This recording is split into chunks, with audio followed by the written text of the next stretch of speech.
नमस्कार दोस्तों। दोस्तों कैसे हैं आप सब? उम्मीद करता हूँ कि आप सब ठीक होंगे।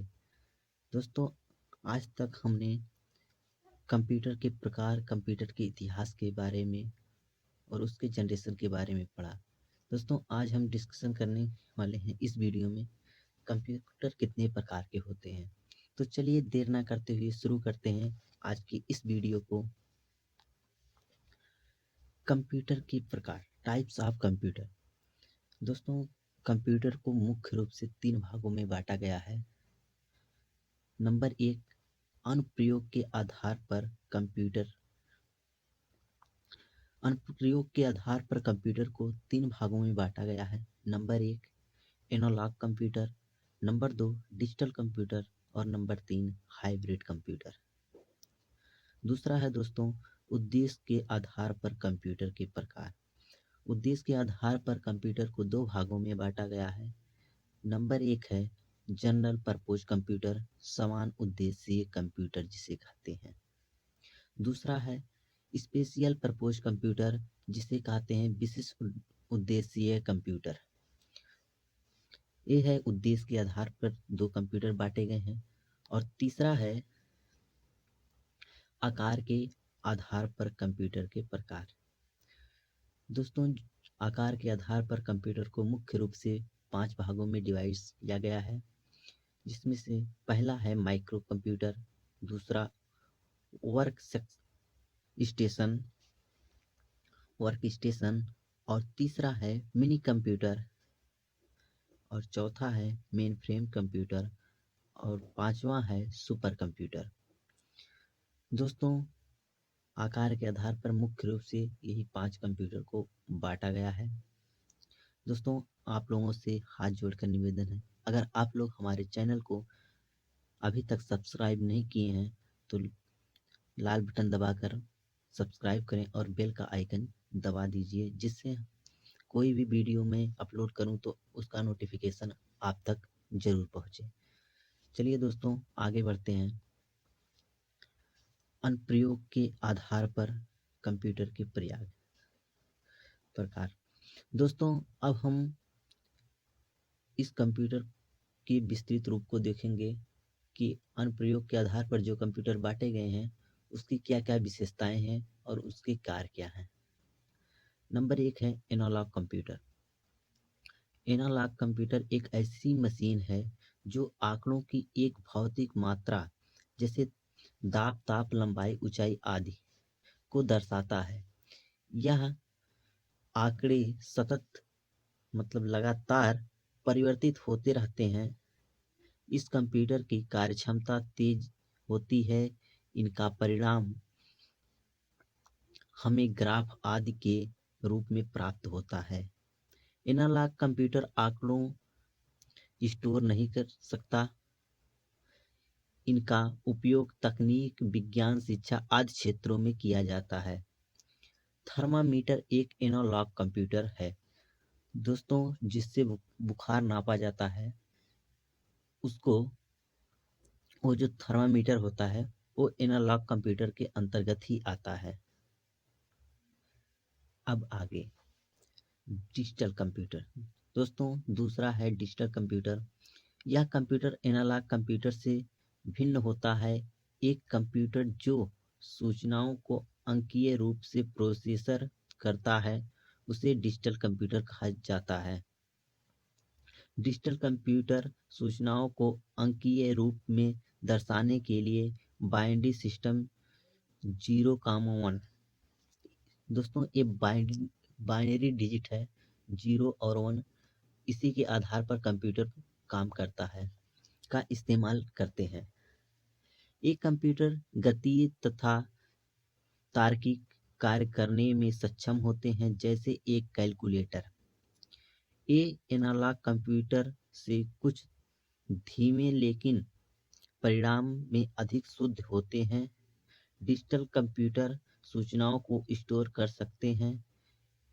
एक डिजिटल कंप्यूटर गिनता है और एनालॉग कंप्यूटर मापता है।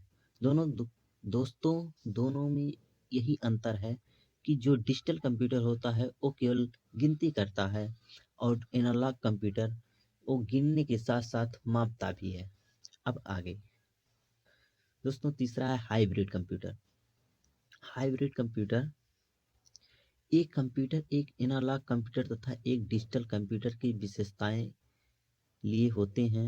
हाइब्रिड कंप्यूटर इन दोनों तरह के कंप्यूटर से अधिक तेज और परिणाम शुद्ध होते हैं। इन कंप्यूटरों में डिजिटल कंप्यूटर एक नियंत्रक तथा अंकीय कार्य करने के लिए होता है, वही एनालॉग कंप्यूटर समस्या का हल करते हैं। इसका उपयोग जटिल गणितीय समीकरण, वैज्ञानिक गणनाएं तथा रक्षा आदि के क्षेत्रों में किया जाता है। Petrol pump machine, speed speedometer दोस्तों स्पाइडोमीटर आदि हाइब्रिड कंप्यूटर के आसान उदाहरण हैं। चलिए दोस्तों अब आगे देखते हैं उद्देश्य के आधार पर कंप्यूटर के प्रकार। दोस्तों उद्देश्य के आधार पर मुख्य रूप से कंप्यूटर को दो भागों में बांटा गया है, जैसा कि आप जानते हैं। जनरल पर्पज कंप्यूटर, समान उद्देश्य कंप्यूटर जिसे कहते हैं। आज जो कंप्यूटर हम उपयोग करते हैं वे सभी लगभग जनरल पर्पज कंप्यूटर ही होते हैं। आप इस लेख को एक समान उद्देश्य कंप्यूटर पर ही पढ़ रहे हैं। दोस्तों जो ये वीडियो में आपको बता रहा हूँ, पढ़ा रहा हूँ, ये इसी जनरल पर्पज कंप्यूटर के ऊपर ही आधारित है, जो आज हम लोग लैपटॉप वगैरह हर एक चीज़ चलाते हैं। मान लीजिए गणनाएं करते हैं, ये एक समान उद्देश्य कंप्यूटर में ही आते हैं। समान उद्देश्य कंप्यूटर एक ऐसा कंप्यूटर होता है जो कई क्रियाकलापों को कर सकने की क्षमता रखता है। आप इसके द्वारा शोध पत्र लिख सकते हैं, अपने घर कार्यालय का बजट तैयार कर सकते हैं, व्यवसाय की बिक्री का चार्ट आदि कार्य एक ही मशीन द्वारा कर सकते हैं। डेस्कटॉप, नोटबुक्स आदि सभी सामान्य उद्देश्य कंप्यूटर हैं। दोस्तों मैंने जैसा कि आपको भी बताया था, डेस्कटॉप और नोटबुक्स कंप्यूटर जो लैपटॉप होता है उसी को नोटबुक कंप्यूटर के नाम से जाना जाता है। दोस्तों अगर आज हमारे चैनल को अभी तक सब्सक्राइब और लाइक शेयर नहीं किए हो तो प्लीज़ दोस्तों आपसे हाथ जोड़कर निवेदन है, मेरे चैनल को लाइक, सब्सक्राइब और शेयर जरूर कर दें। अब आगे चलते हैं। स्पेशल पर्पज कंप्यूटर, विशिष्ट उद्देश्य कंप्यूटर जिसे कहते हैं। जैसा कि नाम से जाहिर होता है, इस प्रकार के कंप्यूटर किसी कार्य विशेष को करने के लिए विकसित किए जाते हैं। इनका कार्य केवल एक ही तरह के कार्य को करना होता है, जैसे परिवहन नियंत्रण करना, मौसम की भविष्यवाणी करना आदि। इस प्रकार के कंप्यूटर समान उद्देश्य कंप्यूटर की तुलना में अधिक तेज होते हैं, लेकिन एक कंप्यूटर एक समान उद्देश्य कंप्यूटर की भांति भिन्न प्रकार के कार्य नहीं कर सकते। अब आगे चलते हैं। आकार के आधार पर कंप्यूटर के प्रकार। दोस्तों आकार के आधार पर कंप्यूटर को मुख्य 5 भागों में बांटा गया है, जैसे कि नंबर 1 है माइक्रो कंप्यूटर। माइक्रो कंप्यूटर तेजी से बढ़ता हुआ तथा व्यापक रूप में इस्तेमाल होने वाला कंप्यूटर है। यह सभी तरह के कंप्यूटर से सस्ता एवं हल्का होता है और आकार में भी सबसे छोटा होता है। इस प्रकार के कंप्यूटर को समान उद्देश्य जैसे मनोरंजन, शिक्षा, घर तथा कार्यालय इस्तेमाल आदि के लिए विकसित किया गया है। जैसे PC, notebooks, laptop, PDA, personal digital assistants आदि माइक्रो कंप्यूटर हैं। दोस्तों अब इसका दूसरा देखते हैं। Number 2 work station. आमतौर पर एक ऐसा कंप्यूटर जो किसी नेटवर्क से कनेक्ट होता है उसे ही वर्क स्टेशन कहते हैं। इनको व्यवसाय तथा पेशेवरों को ध्यान में रखकर विकसित किया जाता है। ये कंप्यूटर माइक्रो कंप्यूटर से अधिक तेज एवं क्षमतावान होते हैं। नंबर 3 है मिनी कंप्यूटर। मिनी कंप्यूटर्स को मिड रेंज कंप्यूटर भी कहा जाता है। इनका इस्तेमाल छोटे व्यवसाय तथा व्यावसायिक प्रतिष्ठानों द्वारा किया जाता है।